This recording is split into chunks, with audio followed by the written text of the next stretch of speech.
October 15. Saint Teresa of Avila.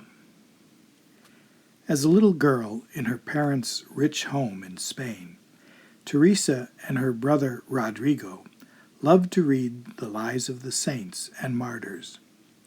It seemed to them that the martyrs got to heaven an easy way, so the two of them set out secretly to go to the land of the Moors. As they walked along, they prayed that they might die for Christ. But they had not gotten very far when they met an uncle, who at once took them back to their worrying mother. Next, the two little ones decided to be hermits in their garden, but they never could get enough stones together to build their huts. Saint Teresa herself wrote down these amusing stories of her childhood. The fact is that when she grew to be a teenager, however, she read so many novels and foolish romances that she lost much of her love for prayer, and she began to think more of dressing up to look pretty. But after she recovered from a bad illness, Teresa read a book about the great Saint Jerome, and then and there she made up her mind to become a bride of Christ. As a nun, Saint Teresa often found it hard to pray, and besides that, she was quite sick for some time. In those days, many visitors used to come to the convent to talk with the nuns, and this practice, too, made it difficult for the sisters to keep closely united to God. Teresa, like many other nuns, wasted much time this way. But one day, in front of a picture of Jesus, she felt great sorrow that she did not love God more.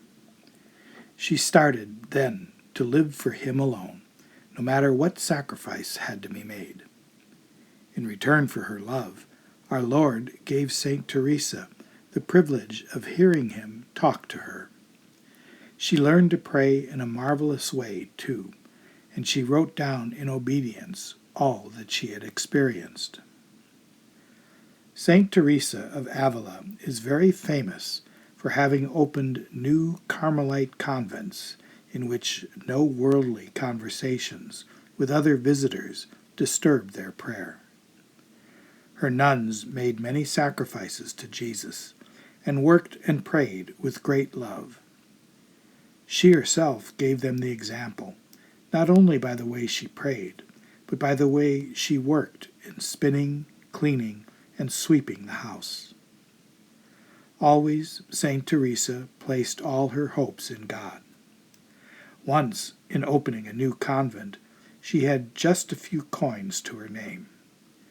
"Teresa and this money are nothing," she said, "but God, Teresa, and this money are enough." With manlike courage, a heart full of love of God, and a wonderful sense of humor, this marvelous nun performed a great service for Christ's church. From the life of this saint, as well as of many other saints, we can see how the reading of books can change a person. From now on, I resolve to choose good books as gifts for my family and friends.